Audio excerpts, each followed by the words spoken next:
Hello, gazers. Hello, gazers. We are the Problematic Gays. Dr. Lee here. And Dave. Here we are again. Another fun-filled episode. Fun-filled episode, talking of rambling shite, but also sprinkled with some bon mot and some genuine intellectual insight.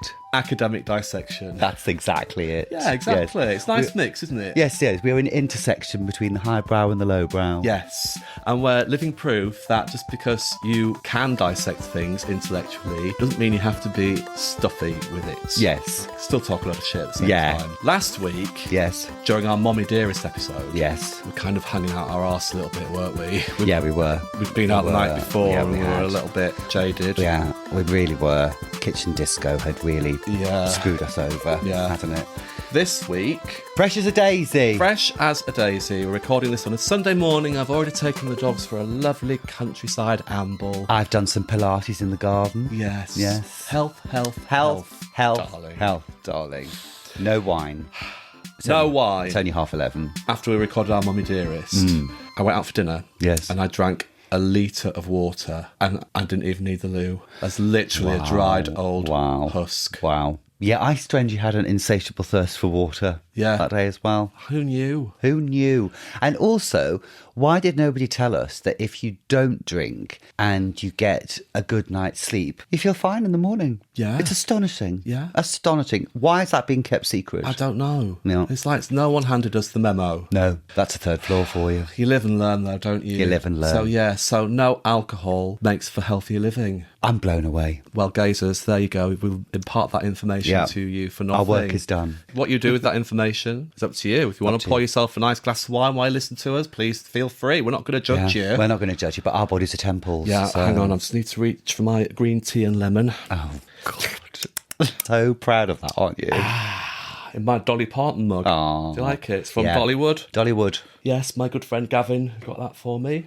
She signed it as well, it looks like. Oh, yeah, they're all individually signed. All individually signed. Yeah. She does that in between distributing her 1.5 million books to impoverished children. I love Dolly Parton. I love Dolly Parton. Can we do 9 to 5 one week? Yes. We did discuss that last episode, didn't we? Yeah. And her husband's passed away, hasn't he? A couple of weeks ago now, bless her. 60 years married. 60 years married. Bless. You know, there was a lot of speculation about the nature of their marriage. Was there? Yeah, from far-flung corners of the internet the stuff, the gossip mongers and stuff. But I say, whatever works, you do you. You can do what you want, can't you? Do what you want. You're Dolly fucking Parton. Doesn't really matter at the end of the day. No. When I was going for my walk this morning with the doggies in the sunshine, I was kind of like getting all spiritual. Right. In between bouts of listening to the Archers on my headphones. Yeah. I was thinking, there's so much noise in the world through social media, through the news. There's bad stuff going on. There's all this celebrity tittle-tattle. We all get caught up in stuff. We don't all. For the nature of this discussion, we do all get caught up in it. Some of us don't. I was just thinking, we all get caught up in the social media whirlwind, gossip tittle-tattle. And I was just thinking, all you need in life is your health and good friends. I really didn't know where you were going with that.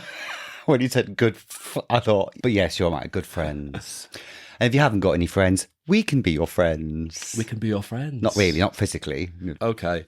We've had some emails, haven't we? We have. Yes. From our gazers out there. Exciting. We really love it when people write into us. We do read all our Instagram messages and emails and things. We've got 2 in particular we're going to read out today. We've got one from Karen from Manchester, haven't we? Hello, Karen. What's Karen got to say for herself? Well, Karen has revealed to us that after the Mommy Dearest episode, she has absolutely guaranteed there are no wire coat hangers in her wardrobe, which obviously Joni C is going to be very happy about. So, absolutely. Well done, Karen. Well done, Karen. Yeah. By the way, I've got no wire hangers in my wardrobe either. No, you haven't.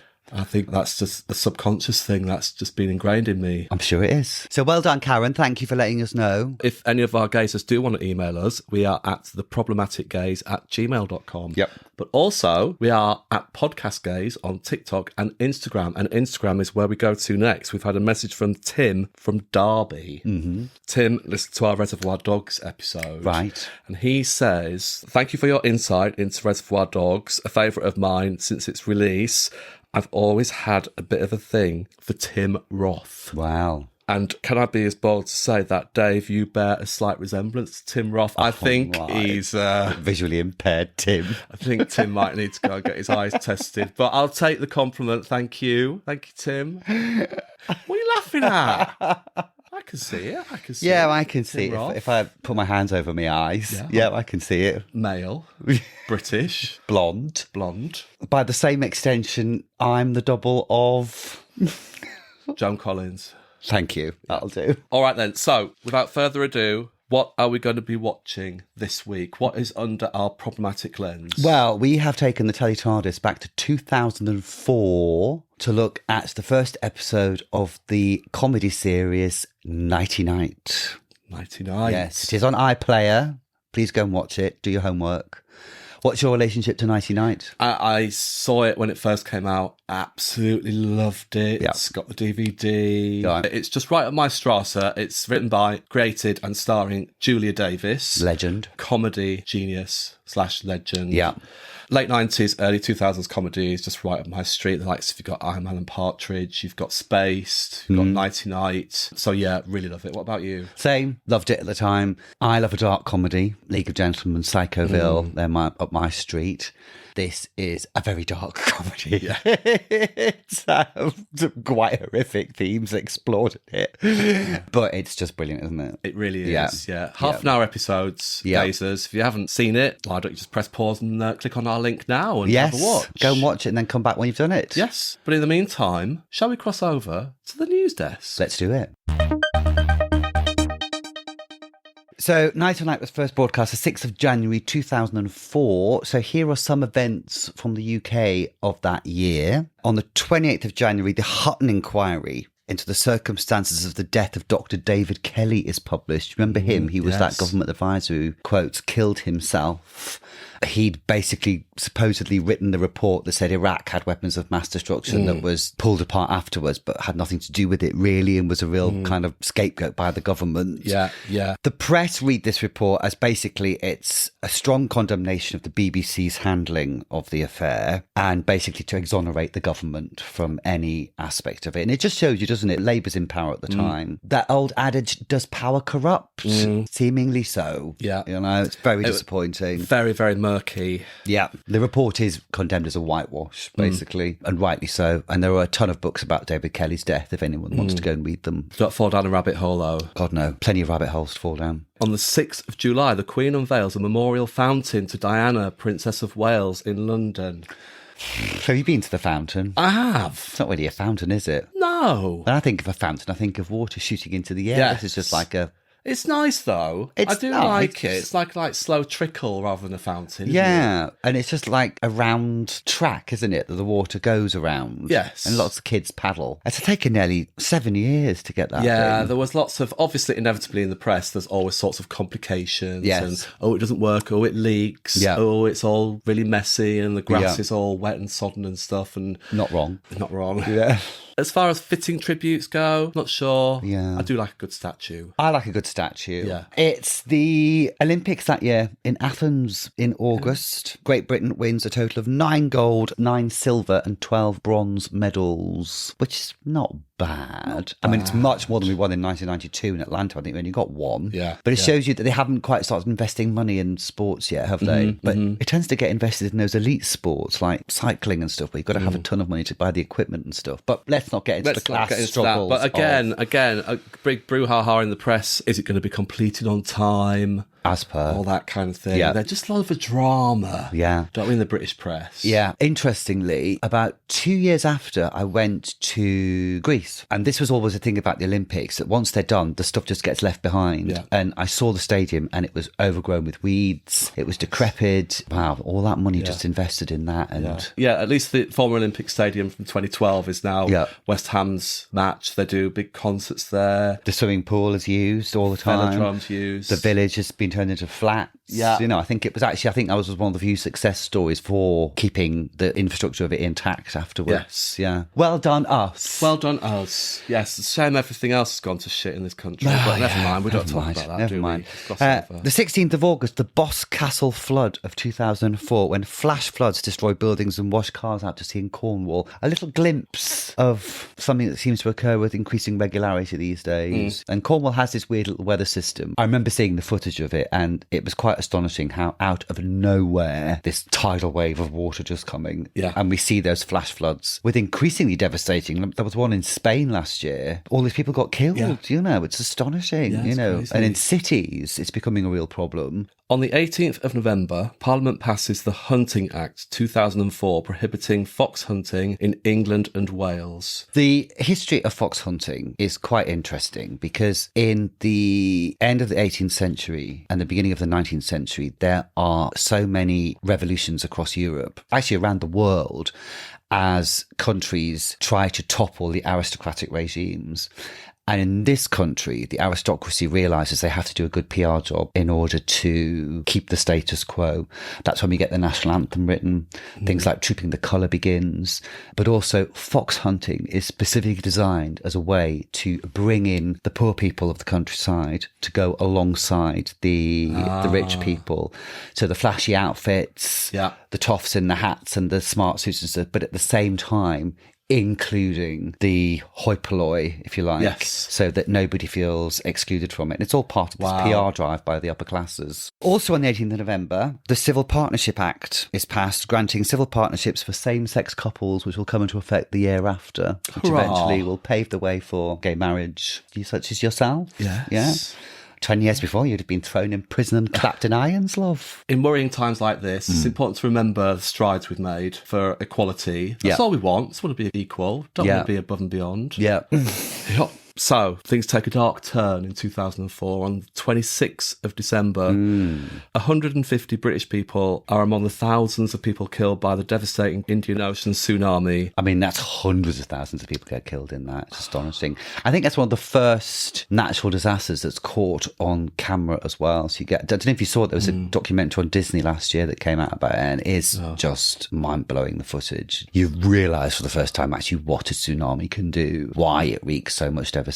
And of course, we've become quite used to it now. Thankfully, because of it, tsunami warnings have been established across the whole of that region, which they weren't in place before. Indonesia had nothing and no way of being warned that it was coming. But yeah, I mean, dreadful, celebrating your Christmas and then suddenly bodies that have never been found, never discovered, you know, or that washed up around the world. You know, it's amazing, really. It's the same with the Japanese tsunami. There were still thousands of people unaccounted for. Gosh. When we were younger, did you have like world's biggest disaster books? Yes. Kind of go through a little fascination, don't you, in your childhood? And like you say, nowadays we see things firsthand on TV, whereas before there was any recorded footage of a tsunami or an earthquake, it all looked quite mystical and exotic and from a faraway land. Yeah, even the word's Japanese, so, you know, because we didn't get them over here. But apart from, there was a famous one in the 14th century, I think, that washes away Kent and kills hundreds of people. Right. I think it was caused by a slip of ice by Norway or something, which is the big fear for us. Global warming just takes a big glacier to come falling down somewhere, and we've got a tsunami on the east coast of Britain. Or if El Teide explodes on Tenerife, that's when you've got a tsunami which is going to hit Europe quite badly, you know, in all directions. So, watch this space, guys. Watch this space. Yeah. It's all kicking off. All kicking off. So, should we have a look at what was on the TV landscape? So, this is the week ending 11th of January 2004. Let's just have a look at the big hitters that were going along in this week. So, BBC's top 4 places are EastEnders, still getting 14 million viewers at this point. Victoria Wood has a big fat documentary that week, gets 7.5 million viewers.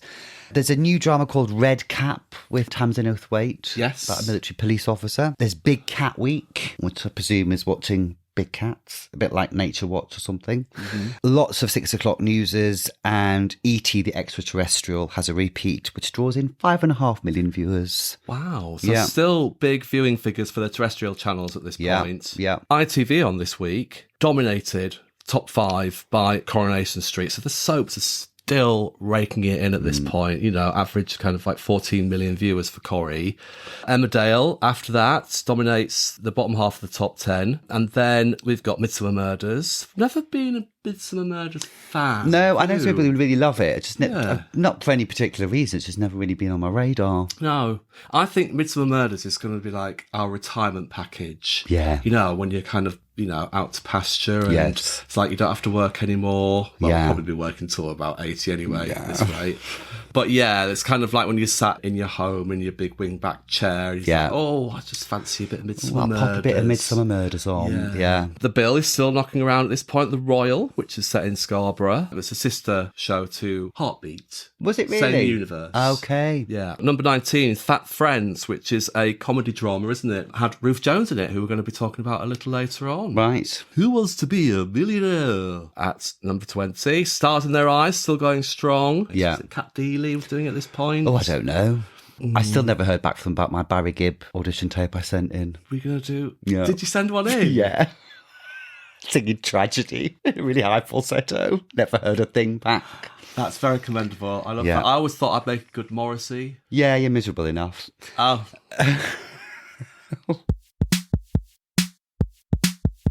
Should we have a look at what was on the top 20 pop charts? On the pop charts.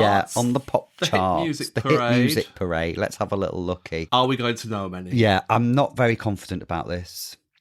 This is the official singles chart, 4th of January 2004 to the 10th of January 2004. Don't look at number 1 when I scroll past. Okay, number 20. Can you make it a bit bigger so I don't have to use my glasses? Big enough for you. No. Fucking hell. There we go.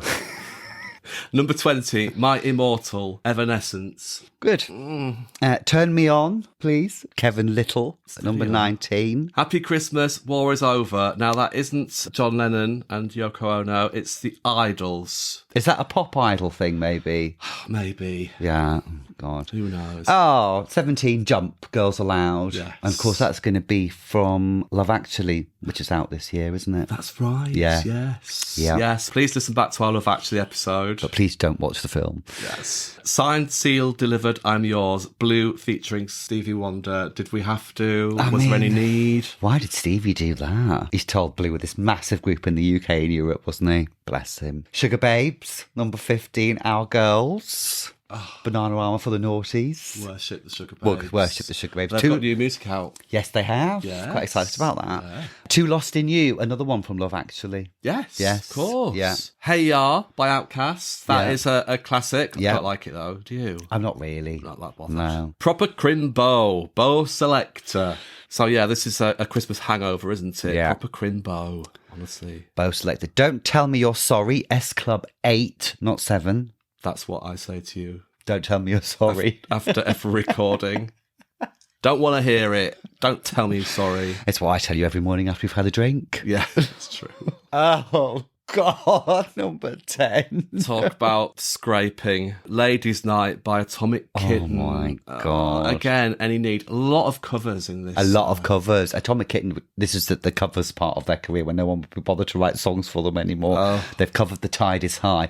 I remember having a generational crisis when I remember some young people singing The Tide is High, and I thought they've got no idea it was a Blondie song. They've no idea, think that's the original. I've got to that age and saying it's not as good as the original when actually the Blondie version isn't the original either. No. But I mean, I just imagine Atomic Kitten going into the studio for this, and I'm sorry, I don't mean to slag people off, but it just feels a little bit low rent. It's low rent, isn't it? It's Yeah, I low wonder if rent. they all argued about what lines they were going to sing. Well, there's a little rap in the middle, isn't there? Oh, is there? I think Jenny does a little rap to try and bring it into the noughties. It's no good. Very cynical. I wouldn't change you, number 9. That's what I don't say to you No. on a daily basis. Yeah. That's Sophie Ellis-Bextor who's Don't know singing that that. one. No, I like Sophie Ellis-Bextor. I do as well. Yeah. So Yeah. when she did the New Year show and she was slated for it, saying Yeah. she couldn't sing, she was being awkward.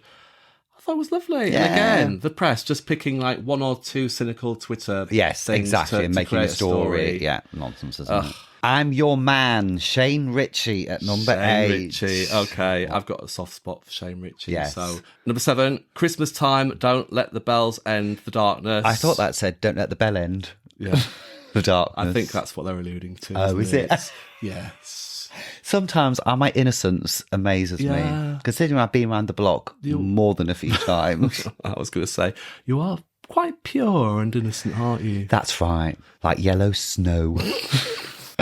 Leave right now, Will Young. That's what you say to me when we finish the recording, isn't Absolutely. it? Yeah, just get out. Please. Is that the one he's won? No. No, I think he's won Pop Idol. Yeah, he's done it a fair few years before. Yeah, and this is kind of resurgence. The two old nanas are out to play today, aren't they? Oh, God. yeah. Okay, guys, does anybody remember this from Victoria Beckham? This groove / Let Your Head Go. This was when her solo album was supposed to be coming out and then mysteriously got shelved. And I think it got shelved because I think there was no sense of cohesion with it. So they released these two singles as a double A side. This Groove is a slow, sultry soul song, and Let Your Head Go is a kind of club. Right. Two very different videos. And they just put them both out and then just like, right, that's that done then. I mean... Sorry, Victoria. Sorry, Victoria. Number 2 changes. Ozzy and Kelly Osbourne. I mean, what a dirge. What a dirge. And obviously riding on the back of the success of the Osbournes and all that reality TV shite. It's all very cynical, this chart so far. It is, isn't it? yeah. It's all kind of money grab. Yeah. Ready for number 1? Yeah, let's do it. Mad World, Michael Andrews featuring Gary Jules.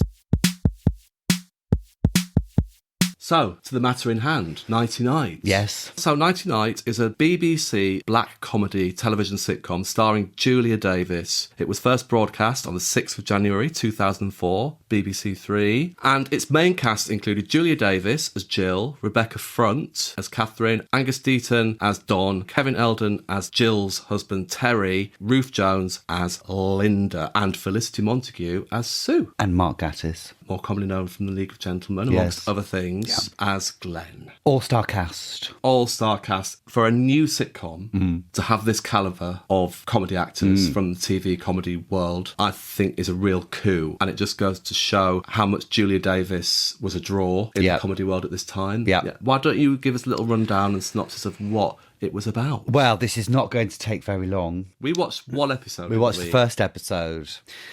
When her husband is diagnosed with terminal cancer, salon owner Jill decides to take matters into her own hands. No man is safe. That's it. Isn't it? Let's just start off with the character of Jill, played by Julia Davis. Yes. She's a monster, She's isn't an absolute monster. She's narcissistic. She's sociopathic. Yes. She is vile, and she's only ever interested in herself. So when her husband finds out he's got this cancer, she's the one that breaks down and crying. And she's like, why does it have to happen to me? Until he says, actually, I've got it, love. Yes. You know? And it carries on in that vein, doesn't it? Yes. She's so horrible. But we love her. Yeah. Absolutely love this character so much. You just fall in love with her immediately. Yeah. And I've got a theory behind it. Go on. It's because there's a little bit of Jill in all of us. Yeah. We'd love to just do what Jill does, doesn't she? So she's got new neighbours moving in. Kathy and Don, Kathy, Rebecca Front and Angus Deaton. Kathy's got MS, a former ballerina, now sometimes in a wheelchair when she can't use her stick properly. Mm-hmm. Jill immediately locks on to Don. Yes. Jill is trying to get off with the vicar. As soon as she finds out Terry, husband, has got terminal cancer, the first thing she does, we see her doing, is going to a dating agency to sign up, where she makes it quite clear. Doesn't matter what age, 18 up, isn't it? She just wants... As long as they've got a pulse and a penis. Yes, basically. She's so desperate for sex. Well, we find out that she hasn't had sex with her husband for 15 years. Yes. And he's had a one-night stand, which she cannot forgive him for. She is unashamedly a sexual creature. And I mean, she meets Glenn in a restaurant, and she's so horrible. She's clearly not interested in Glenn, but he's paying for dinner. She rocks up. You think she's looking kind of semi-presentable, but then you realise as she gets up and leaves, she's got these backless chaps on with a G-string and her arse hanging out. She's just... I think she's every gay man's spirit animal is Jill Tyrrell. Yeah. I want to talk about what I thought the premise of this show was. Obviously, we've got this big central character who the show revolves around, but I felt as though the main themes of this show, it's an observation on sexual repression. It's an observation on English staidness. We can see that very clearly in Don and Kathy's character. They're going through the motions, aren't they? They move into this house. There's a really cringy / funny scene where Don's insinuating that he wants to receive oral sex from his wife. Yeah. It just goes to show sex life in a marriage becomes kind of perfunctory and a real chore. Yeah. Doesn't she say, I've just done my teeth or Yes, something? just done my teeth. Like... And obviously with her MS, she says, I was going to have to go and get my neck brace on. Right. Before I perform oral sex on you. I mean, the genius behind this writing, it's just second to none, really. Yeah, it's super cringe. Yeah. Jill very much knows what she wants, doesn't she? She also owns a salon where she is beastly to her customers and her staff. Ruth Jones plays asthmatic Linda. Yes. The first instance we see of Jill at work is when she is cutting and dyeing Vicky Pepperdine's hair. Yes. And just making an absolute bodge job of it. Vicky Pepperdine's character's got like hair dye all over her forehead, down her neck. And she says, well, can't you see it? I just see your neck. So she just completely gaslights her customers, doesn't she? Absolutely. With the Ruth Jones character, Linda, Jill says the immortal line, which is, I think, is one of my favourite lines in the comedy series ever, where Linda's stood there having a kind of semi-asthmatic attack, and Jill says to her, you know my thoughts on asthma, Linda? Just take a deep breath and get on with it. I just think that's so funny. There are so many one-liners in this. Yeah. Such a tight script. Yes. I mean, Julia Davis had been in a comedy improv troupe with Ruth Jones and Rob Brydon, which is how she got her comedy chops, but had done a ton of stuff before this and a ton of stuff subsequent to this, you know. And has been nominated for so many BAFTAs and RTS awards and stuff. All-female sketch comedy show for Radio 4 in 1998. She was in Big Train. She was in Jam, Brass Eye. She was in I'm Alan Partridge, Dr. Terrible's House of Horrible, Nathan Barney, Human Remains. Was the kind of one that really brought her to attention. So got a real pedigree. And she co-writes and co-creates with Rob Brydon Human Remains, which was produced by Steve Coogan in 2000, in which Brydon and Davis play 6 different couples talking to camera about their unusual relationship. But this is her first sitcom she writes on her own and creates this world that Jill lives in and inhabits. Yeah. She's been grafting for a number of years, hasn't she, on various projects? And this is kind of like her baby. Yeah. And it just showcases immeasurable talent, in my opinion. Yeah. She's one of the great. She's up there, I believe, with Victoria Wood. Yeah. Jill is such a well-rounded character. You know, you can see exactly what makes her tick. And later on in the episode, she pretends that her husband has died. Yes. And then appears at work in widow's weeds the next day and it just milks it for all it's worth. And Linda's that classic foil for her, isn't she? Jill just treats her like shit. And they go to some kind of church counselling group. Yes. Where it's kind of like an artistic therapy group, isn't it? Yeah, that's right. Where Jill and Linda perform their interpretive dance piece based on the current grief situation that Jill is going through. And it's just a sight to behold, isn't it? It's fantastic, this interpretive dance. And it's all just to draw attention to herself, isn't it? Yeah.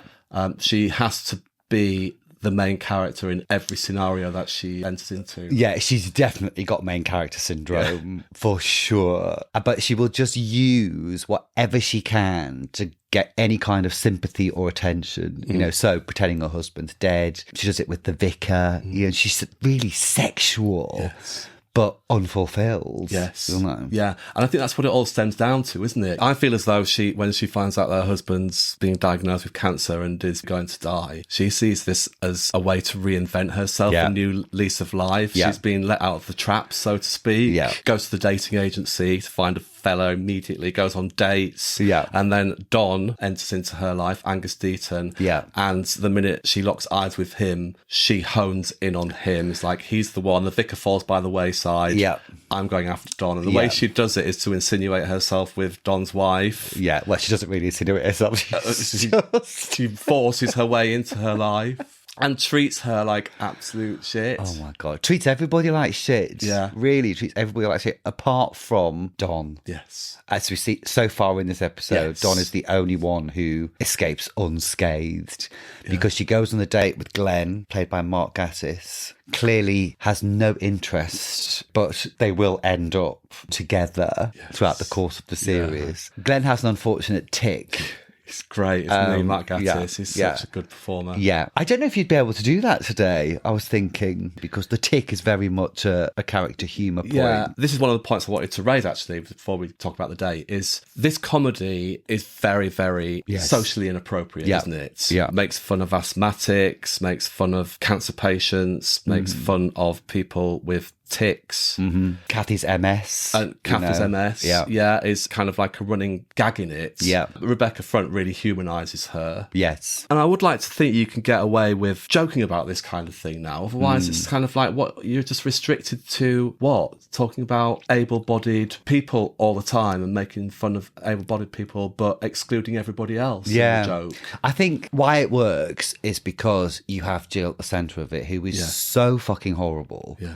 That actually, yes, okay, Glenn's tick is funny, it's physical comedy, but the presence of Jill, who is unswaveringly awful, kind of throws the light on this horrific woman and kind of takes the sting out of that a bit, you know? And like she talks about Kathy's MS to Kathy's face, but again, is so fucking horrible with it that your sympathies lie with Kathy, you know? Yeah. So it's not the butt of the humour. I think Glenn's tick is the only thing that is kind of the butt of a joke, whereas the other things and ailments aren't so much. Yeah. You know, again, like Ruth Jones having the asthma attack. It's funny physical comedy, but it's Jill's hideous response to it, where the comedy is mined from. Yeah. So I think you probably would still do this today, I'd like to think. Yeah. Anyway, getting back to Glenn and Jill in the restaurant, there's a moment where she's basically out for a free lunch. Yes. Metaphorically and in reality. And there's a moment where Glenn reaches over and just cups Jill's breast. Yes. And it's a moment that is over and done with very quickly and not mentioned again between the two of them. Yeah. But Jill's face, she likes it because she can see she's got power. Yeah. It's all about her being better than everybody else, isn't it? You know? And there's another example of that when we talk about Kathy and her MS in the art therapy group, that they're all sat around in a circle and Kathy's a new member, so she's just moved to the neighbourhood. And she talked very frank and openly about how her MS affects her life. And so obviously all attention is placed on Kathy, regaling these stories. A lot of sympathy directed towards Kathy. Jill's observing from the other side of the circle, butts in halfway through Kathy's monologue. Well, my husband's dying of cancer. Yeah. And immediately sucks all the air away from Kathy, back onto her. Yeah. She's like a needy child, isn't she? She has to have it. She has to have that attention. It's brilliant. She's so horrible.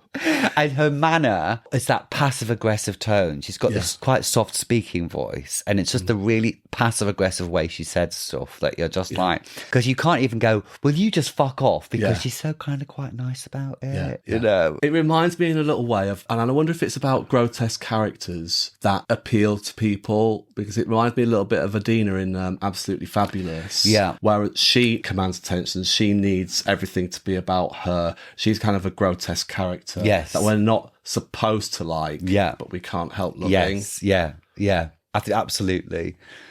I mean, I just love the fact that Jill is really, she knows what she wants. Yeah. And she's going to go and get it, you know. Yeah.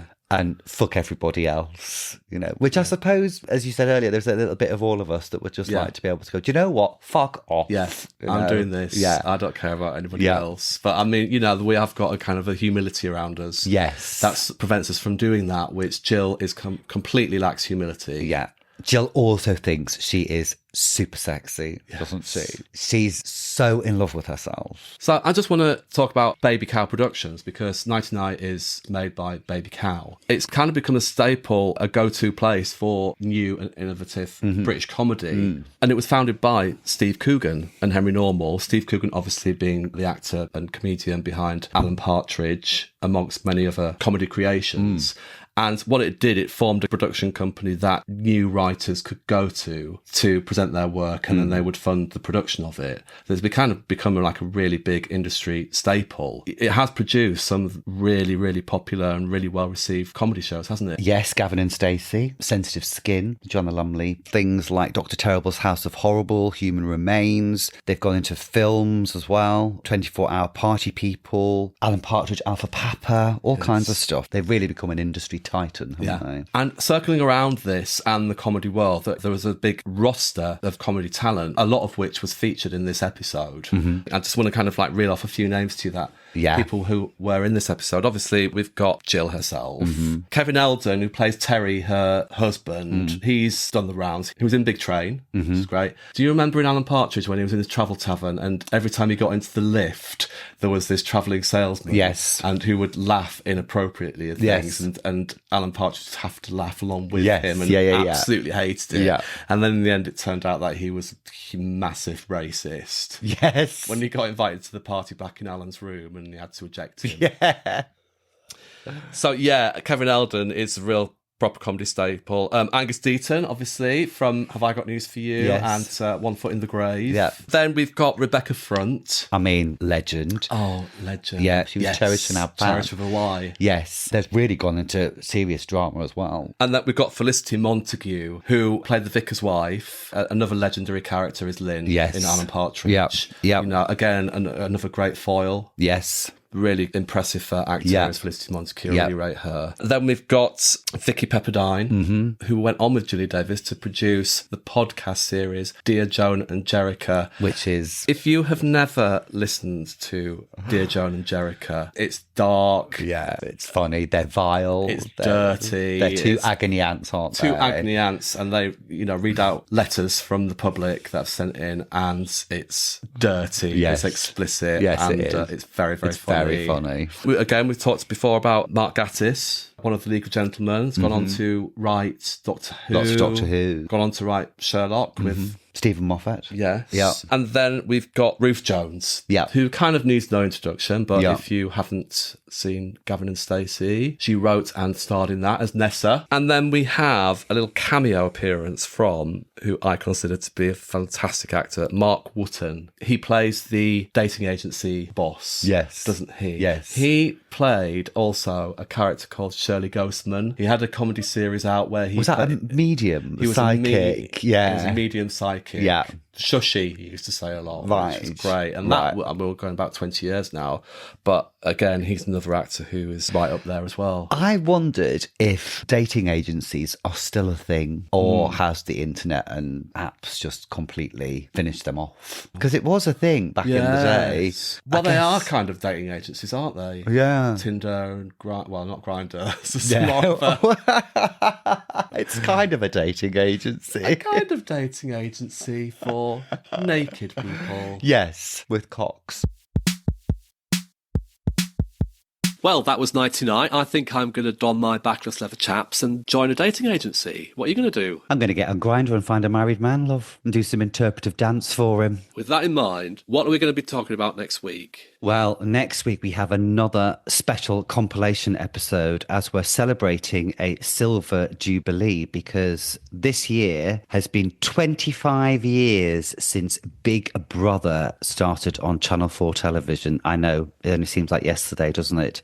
We're going to be taking a nostalgic, celebratory, sometimes accusatory look at Big Brother over the years and relive some of the biggest and finest and most controversial moments in its life. Yes, and as if we'd actually got our act into gear and meticulously timed this, Celebrity Big Brother actually starts next Monday on ITV. Who would have thought it? Who'd have thought it? I mean, coincidence? You decide. Absolutely. So what we thought we'd do for that episode is put out another call to arms. So, dear gazers, if you love Big Brother, then what we'd like to do is for you to send us a voice note on Instagram and tell us about your favourite memories, favourite moments from Big Brother, Celebrity Big Brother. What we're going to be doing is just going through a huge list of all our favourite moments. So if you've got a favourite moment, send us a voice note on Instagram. we'll play it out and we'll discuss it. And if you're too nervous, then you can just text us as well on Instagram or email us and we'll just read them out old school. Trying to go multimedia here. We'll read them out in funny voices like they used to do on Eurotrash. Exactly, yeah. If you don't want to leave us a voice note, then yes, like Lee says, email us instead and we'll read them out for you if you're a little bit shy. Yes. So before we sign off, I'd just like to remind our gazers to hit that follow button, because that really helps us spread the word of the Problematic Gaze. If you want to follow us on our socials, on Instagram and TikTok at Podcast Gaze, or email us, theproblematicgaze@gmail.com. Until next time, Dave, please do not swear.